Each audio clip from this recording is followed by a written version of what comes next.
Hello, everybody. I am Drew Duncan, host of the Full Court Press Football. Don't forget, you can also find me on social media. That is at Drew Duncan 83 across the board on Facebook, Twitter, and Instagram.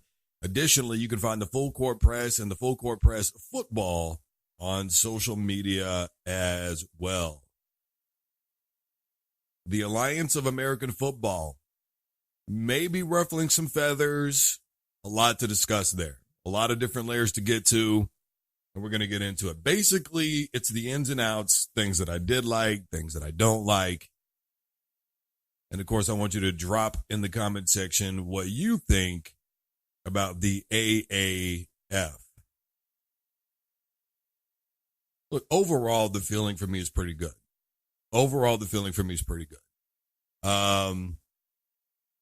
It was nice to see some big hits. It was nice to see guys letting them play. I'm sure that we all saw the highlight of Berkovich getting waylaid and not have a flag thrown. Of course, then again, by standards, it was a legal hit. I didn't see any helmet-to-helmet contact. His helmet flew off a couple of times in that game, by the way. I will say this about Berkovich. Tough kid. A lot of people saying that he couldn't cut the mustard because of turnovers. Potentially that showed. We're going to get into that as well, but the point that I'm making, obviously, is a lot of us still believe that regardless in the NFL, we felt that that would have been a flag. Potentially.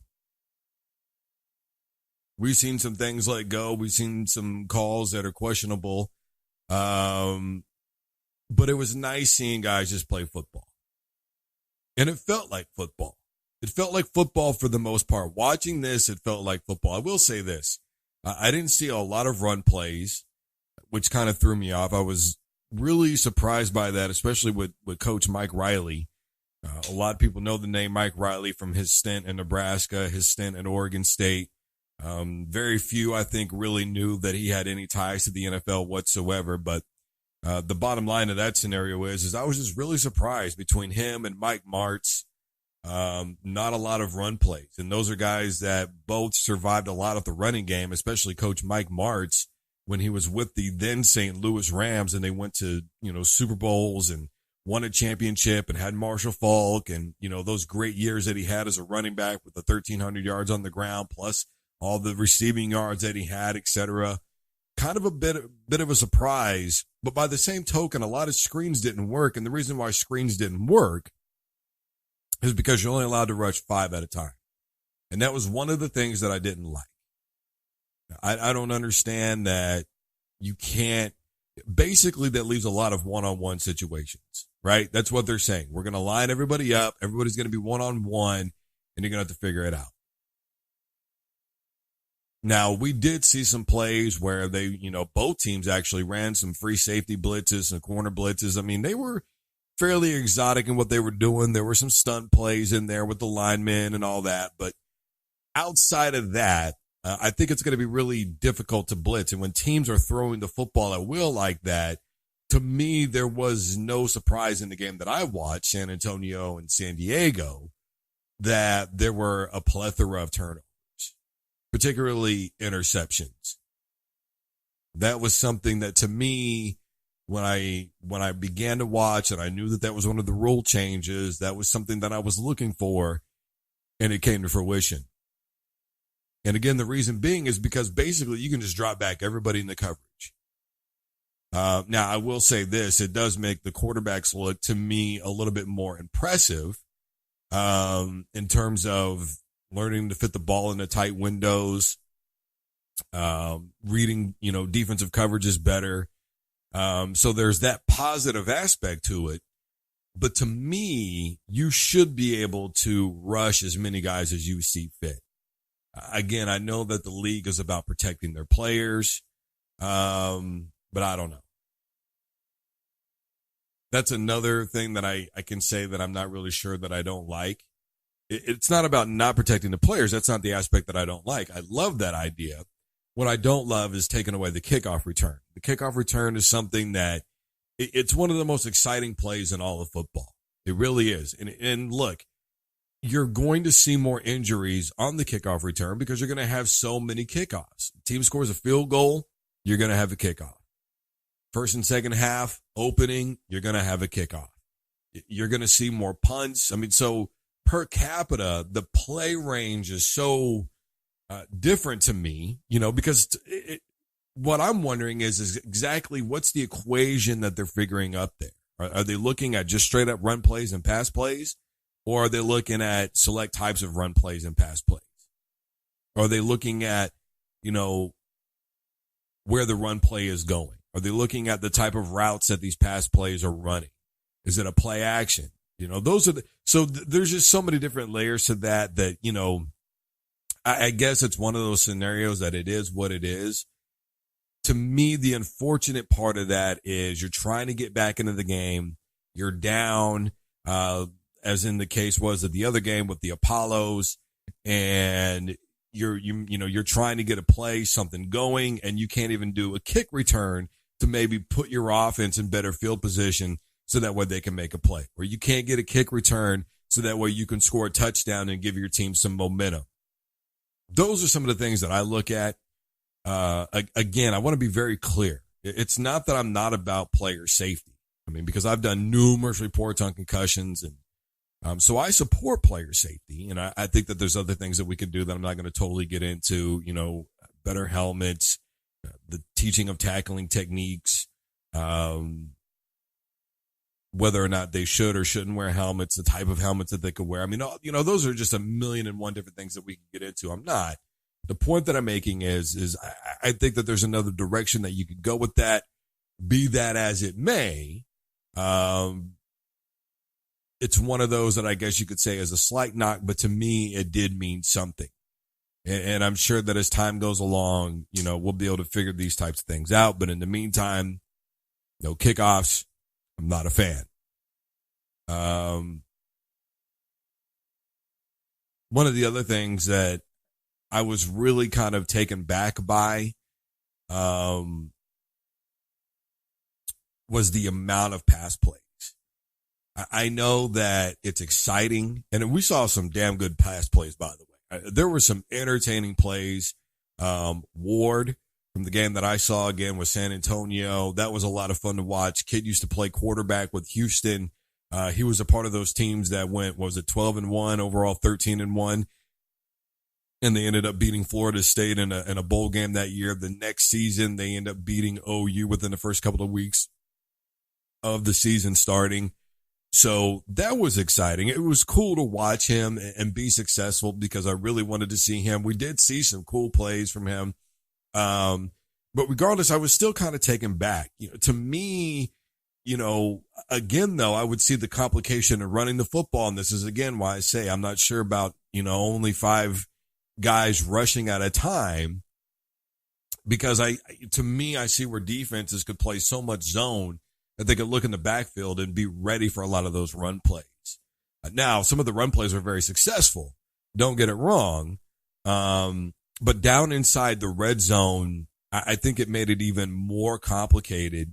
And even though you can't rush all those guys, you can still play them up close on the line of scrimmage if you want to. If you are anticipating a run play down inside the goal line area, I think it's going to be a little easier to stop, because then everybody just has eyes in the backfield, and short of a quarterback sneak, I don't think there's going to be a whole lot that you can do about just stacking the line of scrimmage. Now, again, player safety an issue. So it is what it is.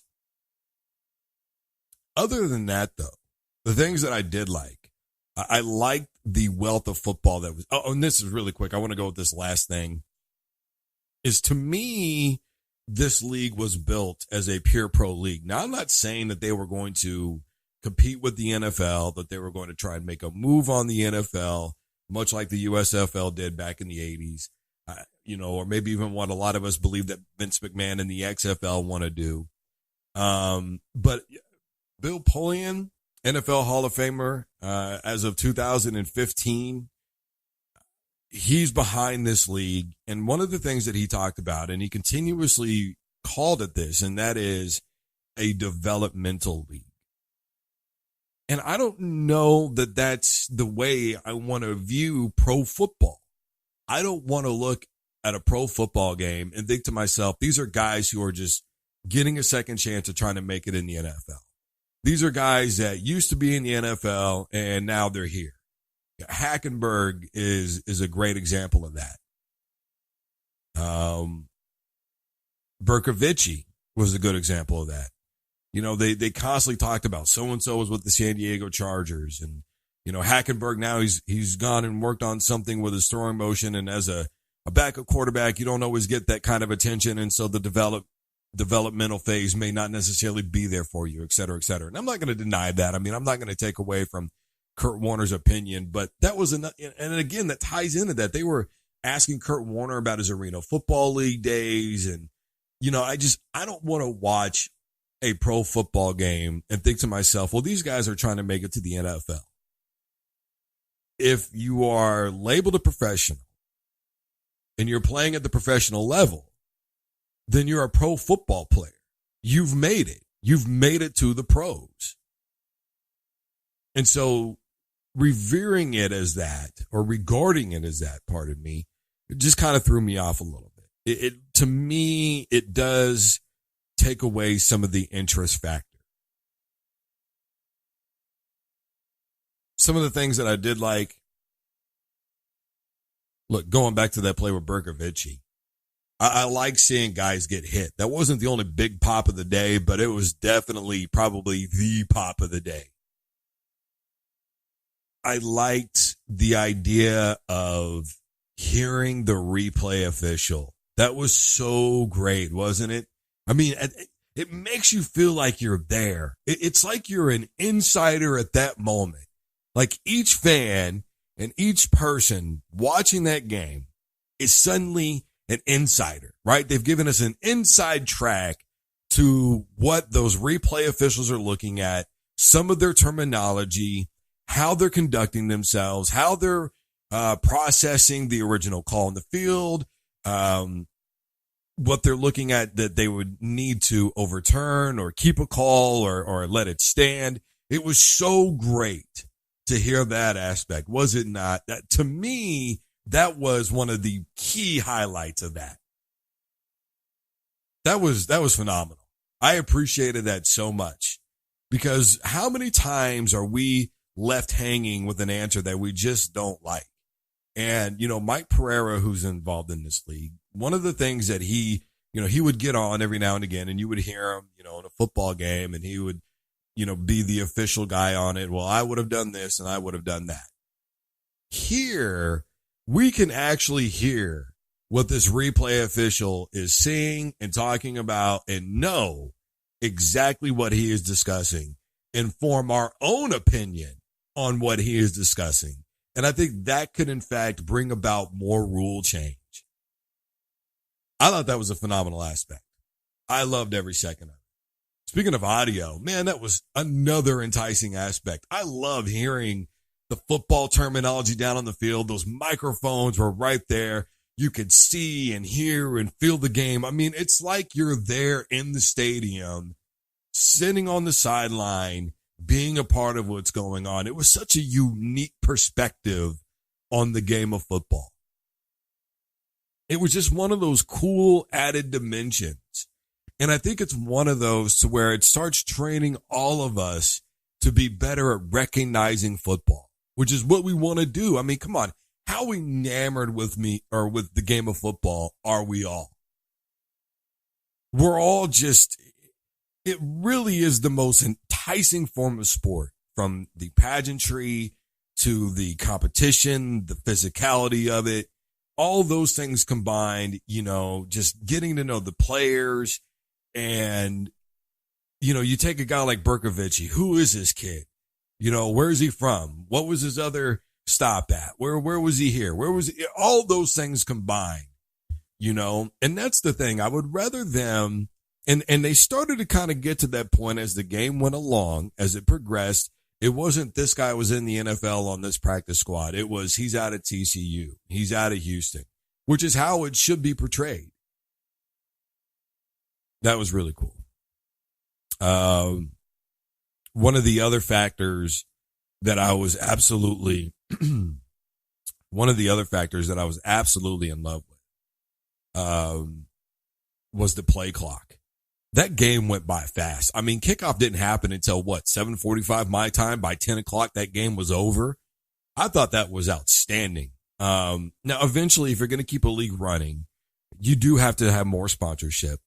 But because of the lack of commercials, the quicker gameplay, the clock running on a more consistent basis. I mean, if that was an NFL game starting that late, I mean, we're up till 11:30 midnight watching that football game. Because we all know on a Sunday night game, kickoff is 7:30, and you're not done watching that game until 10:30, 11 o'clock sometimes. That was another terrific aspect.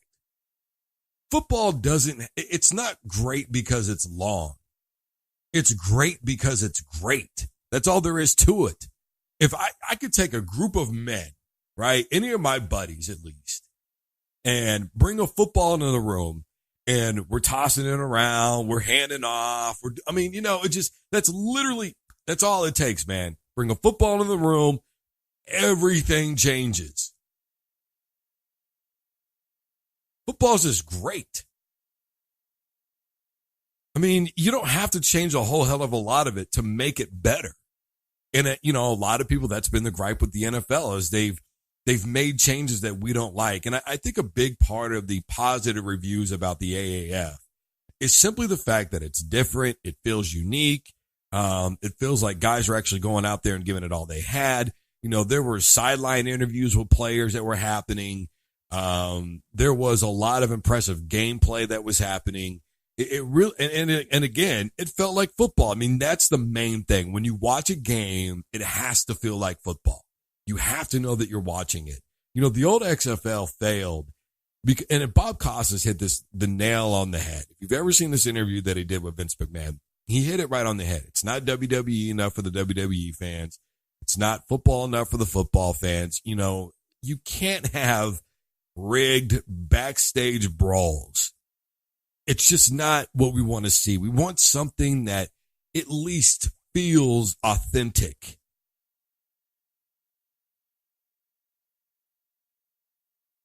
That's the main thing. And it felt authentic. It felt like football. And that was nice. It was a good relief. And then, of course, how many of us love knowing that it's February and we're still able to watch a game of football?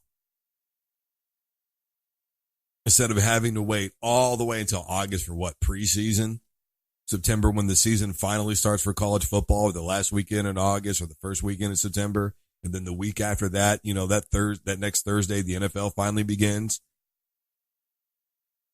I think as this progresses, it's going to be very interesting to see how this continues to play out. Because one game was pretty close. And then, of course, the other game with the Apollos, a huge blowout. But what I'm alluding to is not only how these teams progress, but next year when the XFL kicks off at around the same time, the competitive level. One of the things that I will say that I am worried about, and I'll get into this more later, is whether or not there will be too much football. You look at NASCAR and what happened. It used to be, if I remember correctly, 16 races a year for the longest time, and then they expanded to 40 races a year. And of course, attendance began to go down and all those things. So, I don't know how much football you can have at one time. Maybe we'll see an AAF, XFL, coming together maybe for just one season. To me, that would ultimately make sense. Who knows? I mean, after all, the AFL and the NFL did that. Regardless, overall, like I said, I liked it. Of course, there's going to be things that I don't like. There's always going to be something about something that you don't like. But I don't like to be the guy who's always negative about everything, because there were things that I did enjoy. I think when it comes down to it, the only thing that really I don't like is not enough local TV time. This week, the game was nationally broadcast on CBS or opening day, but after that, it's going to be CBS Sports for select games. And then, everything else is on, apps or whatever the case is, or CBS Sports Network, pardon me. So it's going to be difficult to find them. If you want to make yourself a commodity, I think you have to make yourself available to everybody. That's been the knock I've had on college football. All those championship games on ESPN, I don't believe in it. I think it should be on national television where everybody can enjoy those moments. And I believe the same thing for the NFL, even though the numbers were statistically better for a while there with the ESPN. I do think it should be broadcast on your national television networks. To me, that would be the ultimate knock. Where do I find a game of football? You know, you've publicized this, you've advertised this, you've made a huge splash onto the scene, and now suddenly you're just going to kind of go away to people who don't have really good cable. So other than that, though, those are my thoughts on the AAF, the American or the American or the Alliance of American Football. I am Drew Duncan, host of the Full Court Press Football. Facebook, Twitter, and Instagram is all at Drew Duncan 83. Additionally, you can find the Full Court Press Football on social media as well. Don't you dare touch that dial.